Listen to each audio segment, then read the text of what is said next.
Hello everyone, those who are watching us. I know you're excited. You want to know exactly what do we have for you tonight. And one of my experts say that, mentors, that the revenues of wealth, one of them is called information and its application. So today we've hosted one of the best experts in the world of blockchain and Web3 ecosystem. They're gonna demystify some of the things that you didn't know in the space. And we'll be talking about blockchain, the journey, and also how you can apply it in your life. So with me, we've hosted the two gentlemen. I'm gonna start with Dunstan. Hi everyone. He's gonna say hi to you, and also Festo. I believe each one of you know Festo by now. Those who don't know Festo, Festo is our first guy in Africa to enter Bitcoin, 2009 at 0.1. Mm-hmm. So we've learned a lot from him, and welcome to Mitroplus Labs. On our Market Watch today, we bring you all these guys live closer to you. My name is Daniel Mlondo. Okay, let's get in. Dan, say hi to the people. Who is Dunstan? Hi everyone. I'm Dunstan Teo. I think it's a lot easier for you all to find out about me when you Google me. There's a lot of my videos online. I get in a lot of podcasts, a bit on CNBC and so on. So a bit about myself. I entered the Bitcoin space in 2009, just like Festa. And then these are crypto hobbies. So if you just entered yesterday or maybe 2-3 years ago, don't consider yourself as an hobby or a G. These are the real guys. After the white paper, for them, they are already in. Yes. So when Bitcoin came out, the third month of Bitcoin, I started mining Bitcoin. It was an accident actually. So it wasn't purposely. So this has a bit of a spiritual encounter in a sense because, I'm a Christian. Globally, you can see that also. When I was sleeping one night, so after a tough gaming night, right, of professional gaming. You were a professional gamer? Yeah, I was a professional gamer then. I was one of the world's first professional gamer. Won World Cyber Games. I was an international champion. So it was in the world first cyber games before it was officially called World Cyber Games. Esports is a professional, is a profession in itself. Well, in our times, and that was many years ago, 20 plus years ago, I guess, esports was never considered a career. It was like the worst of all the professions. All the parents, if their sons and daughters want to join or want to be a professional gamer, they would treat them like outcasts. They would think that that's like the worst career choice they made in their entire lives. But if we fast forward 20 plus years right now, many of the esports players are now millionaires. But in my time, when I started esports, when you win World Cyber Games, your first prize after one whole year of training and one whole year of competition is actually just a PC. So I earn less than the road sweeper in full year. For one whole year. So obviously that was it was a bad career choice. Motivation was only passion, right? Because I love gaming, and of course later on after Dota I went into World of Warcraft, and then through this journey I came into Bitcoin. Awesome. Before we go into Bitcoin, where do you come from? Well, I come from Singapore. I'm currently also a resident of Dubai. Also came, actually I travel all the way to United States and currently back in Singapore right now. So you're a global citizen, you live everywhere? I travel everywhere. My family goes with me whenever I'm there for long periods of time. Wow. Yeah. Please invite your friend to come closer, because what we're about to dive into, it's mind-boggling. It's an exposure that is gonna change your life. For those of you who are watching us from Asia, Africa, and Europe. Let me cross to Festo. Festo, you can say hi to people, of course. Yes, hello everyone. My name is Festo Ivaibe. I think many of you that watch this channel already know me. I'm one of the first people that invested in Bitcoin in 2009. This is the Da Vinci of Africa. Da Vinci? You could be knowing Da Vinci. Yes, through a boss of mine from Finland, he advised me to invest in Bitcoin. I think Bitcoin by 2009 was even way less than 0.1, but he sold to me at 0.1 by that time. I think that was a motivator for me to get him even more people that buy into Bitcoin, which was okay, because me, I got the luck in there. And Bitcoin had started being something in 2012 and 2013. We started getting a lot of news in Bitcoin. Then I started now learning how to be in professional trading. I also learn about the technology behind Bitcoin, which is blockchain technology. So this is now what we are trying to push out there, blockchain awareness through Mitroplus Labs, because what we realize is that this industry needs people that owe it a lot. Especially me, I owe this industry because it has made me what I am. This industry has been abused so much, so we need to guide the trajectory of this industry, limit abuse, and then secure the most broadly beneficial outcomes. Apart from entering Bitcoin at 0.1, I also happen to know that you're a farmer. Yes. And you are also a pilot. Yes. And no say father, I mean a family man. So Yes. how are you keeping all the jargons together? Where we are going, you will realize a need of less social physical interaction. Most of these things can be done, most of your work, for example, blockchain development, software development, play to earn games, trading can be done from home. And when you go out to the farm, most of these things you have to employ people, and then you just get the results. And I also had to confront my fear of taking flights by going to study to get my PPL and now a CPL. So this is how I get to be all those things. It has been a spillover after my success in crypto. So I owe crypto and the blockchain industry a lot. Oh, okay. Wow. Guys, now let's start the exposure that you need to know. Maybe to bring you fast forward. Information and its application is the only solution that is going to help you to go from that stage where you are right now in life, because you must unlearn, learn, and also relearn a few things that you don't know. Find communities where they are and then understand them, because this is the spirit of Africa. This is how we are able to grow and protect our sovereignty in Africa. So Dunstan, I know you're on your journey to Africa. I mean, you've been to South Africa, Congo, the little bits that I've known you. Is it your first time in Uganda? Well, this is my second time. The first time I was in Uganda was on a mission trip, and it has been 10 years ago. So when I first came, right, I don't even think that the city looked like a city to begin with. Yeah, so right now when I'm back, I was amazed at, how much Uganda has grown, how much the population is currently now into cryptocurrencies. Yeah, and it was a chance encounter that the two of us meet. Yeah. The few countries where we've been in Africa here, how do you relate the Africa's continent? For example, if I've given you a chance to tell us a little bit about Africa. Well, I think parts of Uganda feels very peaceful, like parts of Zimbabwe. Right. Okay. Yeah, but as I enter this part of the city where you are in right now, it starts to get a bit more chaotic. There's a lot of people and so on. And it gives me more of a feel of like Nigeria, right? So you've been to Nigeria? Yes, I've been to Nigeria also. Okay. So like the different parts of Africa that I've been to would be Uganda, Nigeria. I've been to Zimbabwe. I was in Zimbabwe I think yes. around 2 months ago, 1.5 months to 2 months ago. I was in Zimbabwe.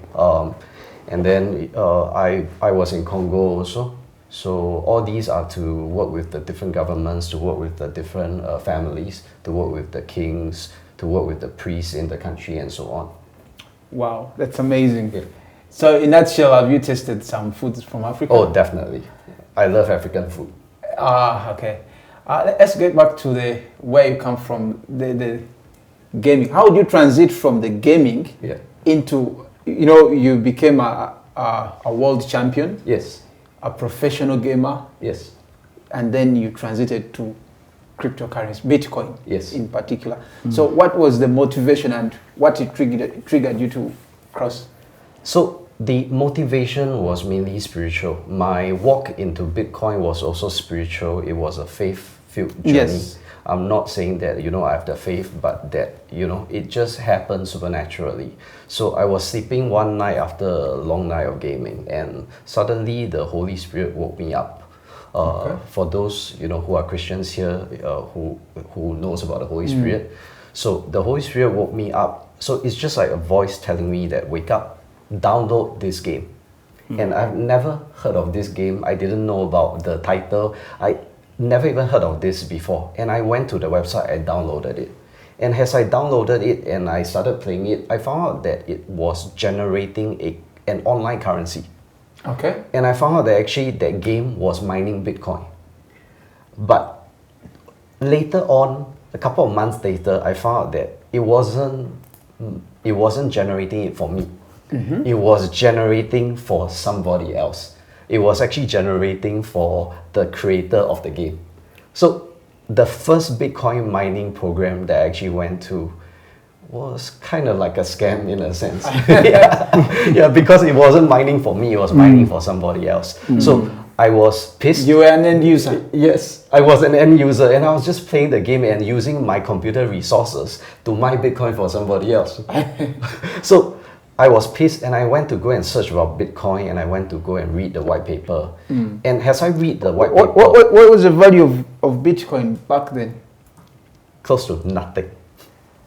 So would you want to waste your time in nothing, right? Nothing? But you see, right, from my walk with God, I knew that there was something about God that has always been true in my life.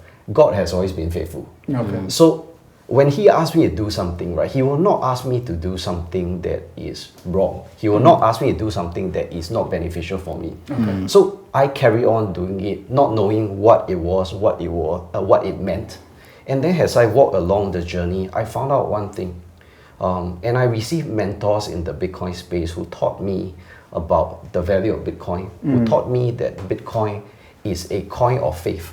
Oh, so one of the strong pillars why Yes. you insisted, you found mentors. Yes, mentors came to me. I didn't find them somewhere. They connected with me in the Bitcoin Talk forum. Okay. And they told me and they started teaching the Bitcoin Talk forum. Talk forum, yes, I remember it. Yeah, so those were in the early days, right? So they spoke to me and they spoke to me online, and of course we started doing calls, internet calls, and so on. So when they taught me about how Bitcoin is a coin of faith. Okay. I didn't know that these people were Christians also. And later on in life when we find out how does Bitcoin gain value? It was because more and more people have faith in Bitcoin. Am I correct? Yeah. Yes. Yeah, because now we even have countries worldwide that have faith in Bitcoin. And if you see right now, Bitcoin is the only currency on earth that requires one thing, absolute faith. Trust and faith. Just pure faith itself. And because of that, right, and because I really get your point when you said faith, because you may ask why everyone is in Bitcoin, why and what's the value, US, right? What's the value? Bitcoin and so on, right? I like to tell people that currencies like right now the USD, the SGD, or whatever currencies actually do not have real value. Yeah, they are not worth anything. They are worth something is because we could transact, we could exchange goods and services with it. But in actual fact, right, the piece of paper, it's not backed by anything at all. Most of it is not backed by any commodities. It's not backed by this thing called M0. I recommend you all go online and search on this thing called M0. M0. Yes. So we find it on internet. It's a finance term, and then you understand that there is no assets that's backing all the fiat currencies, all the money that we are now holding. So, what is different from them to Bitcoin? There's no difference at all. There's no difference really. Correct. That's amazing. First of all, when I remember your stories, and when you say that your Finland friend, boss, told you to get the Bitcoins. Yes. Maybe to bring it fast forward, kindly tell us why, okay, one of the reasons you didn't want to fault your boss. I really wanted to be on his good side. First of all, he was my boss, and I wanted to be on his good side. And many of us Africans have this dream of going out there to pursue greener pastures. Yeah, so I mean, he would like me, and because I'm taking his advice, and he would take me out to Finland and do some jobs, and then come back and be comfortable at home. That was the plan. So I was doing things to be on his good side, and I also bought Bitcoin to be on his good side. Wow! Yes. So you were pushed to to the future. Yes, I was pushed to the future. So do you think that there are people that needs to be pushed in Africa? For now, there is a need to push, because this is the next. Okay, this is the next. The transition before was even harder. The transition before from gold to paper money was even harder, because just imagine giving up your solid bar of gold, as heavy as it is, for someone to give you worthless paper, because it was worthless paper by that time. Yeah. But because right now we trust it, we feel it's everything. You get? So the transition was harder. There was this World War I, World War II. By the way, tell us about the evolution of money. Yes, then they made actually this paper. This paper was made, and instead of you carrying gold, you get a certificate. This is how paper money began.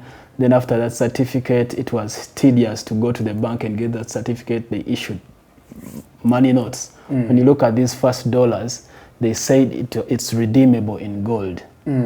So a dollar was backed up by gold until it reached a time they could not back it up anymore with gold, because they wanted more dollars in circulation. In the human nature, mathematics have to go the other ways so that human plans can take over. Yeah. So it's no longer, it was no longer redeemable in gold. It just became legal tender. Someone just saw it fit to say it's legal. You use it. Teo, as I'm coming back to you, I've seen where you've come from, and the driver, you crossing from the gaming industry to now Bitcoin. How did you find it when you started mining it? Because back then, the value was very, very, very... yeah, there was not even a value at all. Yeah, there was no value. So were you doing other works? Were you doing it on part-time, or you went there full-time? Okay, so that was the interesting thing about my journey. In the early part of my journey, it was very hidden. God hid me, and God spoke to me to keep quiet and to be hidden. I was doing all the Bitcoin and other cryptocurrencies in private. And although I was full-time in it, I had to act as if I had other jobs. Because, you know, my parents, I was still a young adult. My parents would have given me problems, the relatives, my friends and so on, they would be asking, what are you doing? And even to the point where I even hid it even from my wife.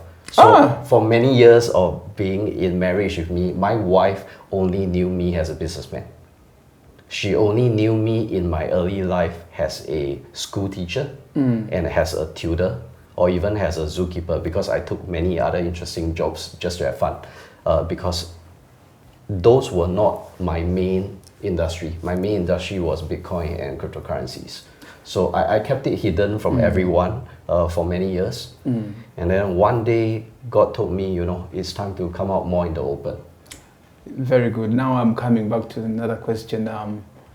When you started, upon that message that God sent you, I see you've been on so many platforms, CNBC Africa, you've helped a lot of people, regulators across the world, to come up with concept papers, CBDCs to be set up. Yes. Please tell us your journey alongside that, and also the startups. Yes. I mean, the fintech companies that you've really established. In my lifetime, I have. So other than Bitcoin, kind of your roadmap, and the roadmap became the next investment. Obviously, was Ethereum, because it was the second cryptocurrency. Okay. So and after that, it was N shares For those who have never heard of the term N shares, later on it was rebranded. It was the China blockchain, and later on it was called Neo. And by now, most probably don't even know what Neo was. But when I was in it, it was called N shares. So I was in the journey with all the early other cryptocurrencies, IOTA, Ripple, Stellar, and so on. Of course, I don't believe in Ripple. I don't think it's a full-fledged cryptocurrency, but that's my own opinion. So, I don't want to cause a please, Ripple. It's just me, so I don't represent anyone here. It's just my own Dunstan Teo's personal exactly, opinion. Yeah. If you love Ripple, it's up to you.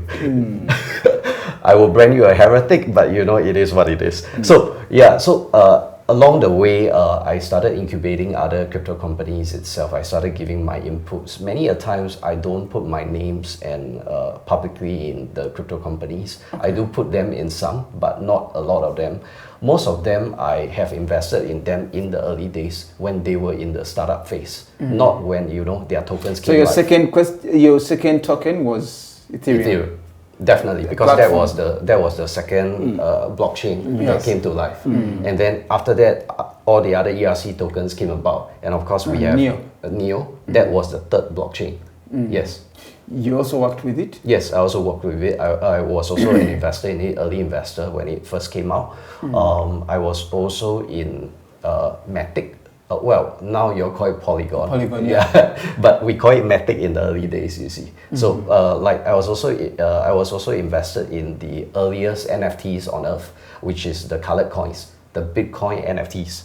And most people have not heard about colored coins. I would recommend, you know, you Google some of these things because these are crypto history. Yeah, and it's good to know more about the background of what you are in, of the industry that you want to come in. Oh yes. Yeah. First off, you also, I remember one time when we met at a certain hotel. Yes.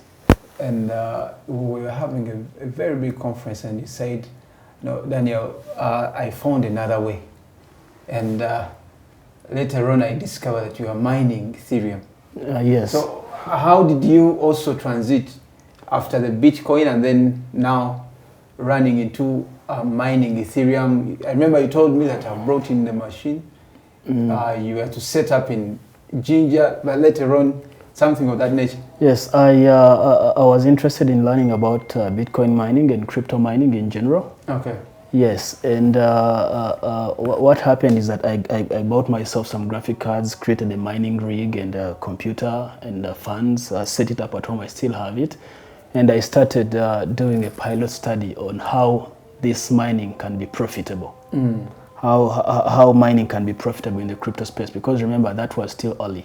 So I was still looking at a way how we can establish a mining center in Uganda. This was all on a lookout for people to see how authentic our business is and how capital intensive it would be, how it consumes electricity and everything. Oh yes. Yeah, so I've been doing that pilot study. I did that pilot study for a number of years, 6-7 years, and then I was ready, and now I started looking for partnerships so that we can get power at a cheaper source near in Ginger, so that we can create up a Bitcoin mining facility that could be profitable. We would need industrial power, even much cheaper than that much they give it here, so that we can buy several other equipment for the mining. Wow! But why all this? Why were you? It's the industry that we are in. It's awesome. The industry that we are in. You need to realize that there are no jobs. You don't need to explain a lot. So if you find something that you can do, you do it, and exactly. Especially something that can also be profiting to several other people and can help lives. You do it. This is something that young people like you and me, like many young people that look up to us, look up to. So I think it was good for us to guide them towards this industry. Teo, let me ask you about the adoption. Now let's go to the adoption. There are two layers I just came to understand this morning while we are sharing somewhere. Of course, you talked about something to do with the adoption from the people and also the adoption from governments. Yes. Kindly make it very clear, because to the people out there watching us, could be maybe government agencies across Africa, could be, agencies like UN, what they want to run applications on blockchain for identity, things to do with digitization, traceability, tokenization, raising funds, something of that nature. But also to the local people. I mean, we call them wananchis in East Africa. Those are Wananchis. Address them as wananchis. Yes. The people on ground. How do you see the two adoption stages? Are they very important for a country, a developing country like Uganda, or a developing continent like Africa, to take? Well, I start with the people first. Yes. And I believe that, interestingly, currencies need not be issued by countries. Okay. I believe that. So interesting, right? So you're going to fight with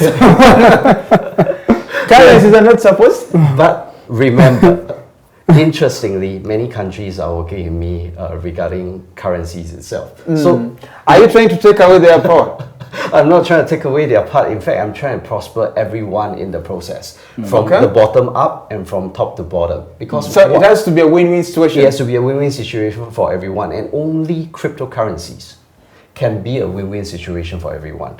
Like I'm gonna give an example. Some governments are going to say, "Come on, Teo, get out of here." They think I'm crazy. Right? We love our people more than you. Yes. What are you doing? Yeah, and many a times when I open my mouth, right, especially in the early days, people thought I was crazy.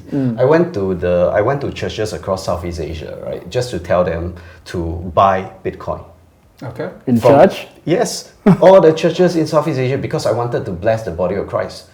Just imagine in 2009 to 2012, the churches bought $100 worth of Bitcoin. What will happen to the body of Christ? I remember what Bill Gates said, that if all in Africa, that was 2015, if all African governments yes, had invested for their citizens $100, yes, back then 2009, not even $100, but $10 back then 2009, Africa would be one of the wealthiest continents. Yes, it's true. And in the early days, right, we were the ones to bring Bitcoin to different nations and then give people Bitcoin.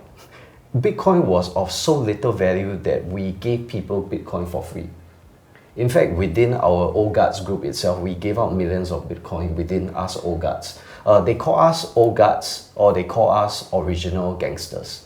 For lack of a better word, they call us gangsters. They call us the OGs. Yeah.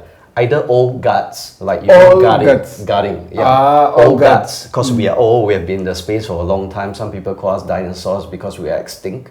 Old guards. Yeah. Wow. So, or they call us the original gangsters, because sometimes, we kind of give off a vibe that, we are like a triad like that, because people don't understand what we do, they don't know what we represent and so on. Oh, yes. Yeah, so when it comes to adoption, right, the important thing is this, I use Venezuela as an example.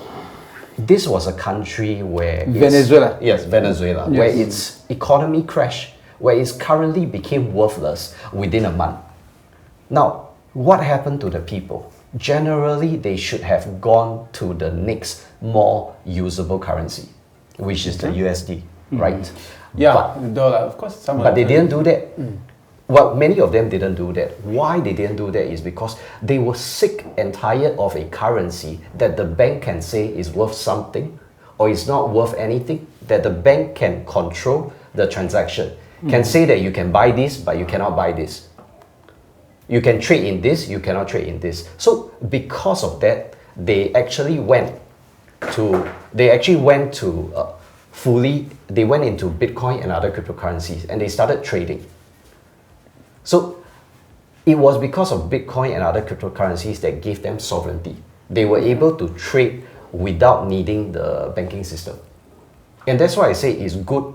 It's also good for the current governments itself. Why? Because it also gives sovereignty to each individual government, each individual country. They need not be servants to the banking system. So in a nutshell, you're saying that Bitcoin, the decentralized finance, is giving power back to the people. And back to the governments. Because you see right nowadays... People or the government? Both. Because why? It has people...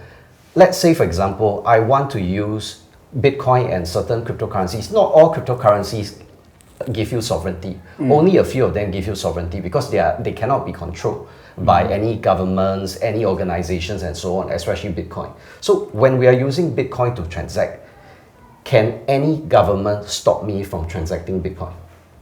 No. It's No, highly right? unlikely. Unlikely, right? Can any bank stop my transaction from happening when it's Bitcoin? No. Can any person stop that transaction? No. No. As long I want It's running on a public correct. system. It's running on a public system. So as long I want to transact, nobody can stop me. Now think in terms of Africa has a continent now, or has individual countries like Uganda. Now, that's where the question is coming. Do you think that as African continent needs to have a currency, a unifier? They do. Do you think that we need a single currency? And in fact, that's the reason why I'm here in Africa. Not for this trip, but for the past few trips that I'm here in Africa to work with the different governments. Africa will need an African trade currency, especially with the BRICS alliance that's happening with Africa. Wow, this is... Please, if you're a public servant somewhere in African governments, this is a very important information for you to take home. As we are pushing the African Agenda 2060, uniting people and also making sure that we remove all the barriers. We need an African currency. Yes, you need one African currency. And that African currency in its form would be able to restore the riches back to Africa. Because if the nations outside are trading with the African currency itself, and no government is controlling that African currency, then there will be no political ties. And even if other countries are sanctioning Africa, those countries that sanction Africa could have still traded with Africa in the African currency because they need not go through the banking system. Okay. So with that, right, the African continent regains its sovereignty. What I've seen in different areas, the East African market, maybe let me send this to Festo. The East African region is coming up with one, thereby have achieved uniting the East African region. Yes. Where we started as just 4 countries, but now about 6, 7, something of that nature. And our minister here, minister in charge of East Africa, Honorable Kadag, she was saying that recent they had a meeting and they want to come up with an East African currency. What's your take on that? Myself, I think if it's anything to do with the adoption of blockchain, that's the right step towards a good direction. Okay. Do you think that they need to print a physical note, or it's money that can run on blockchain? I believe with our administration levels and corruption rate, it should be money that should run on a blockchain, and also shouldn't be centralized. That's my own opinion. But of course, it shouldn't be centralized. They will make it centralized, but in my own opinion, it shouldn't be centralized. Wow. Yeah, it should run on a public ledger, and the forces of demand and supply should be able to push it. I think you can talk to them in the camera, because that's the only way how we can always advise them. Well, as a person with a cryptocurrency background, we know that CBDCs are coming up, but not so many people are really supporting these CBDCs. But our hands are tied, and we know that for adoption to take place within our industry. CBDCs will come at a certain point, but later you are going to realize a need to let blockchain be blockchain and let public ledgers be public ledgers, so that you do not interfere in the mathematical algorithms of these currencies. They work based alone only on mathematical rules, because there a human brain will not bend the currency or the mathematics towards what they want to do with it. No compromise. There is no compromise. Mathematics is mathematics. A 1 is a 1. A plus is a plus. Mm. Yeah. Teo, let me come back to you here.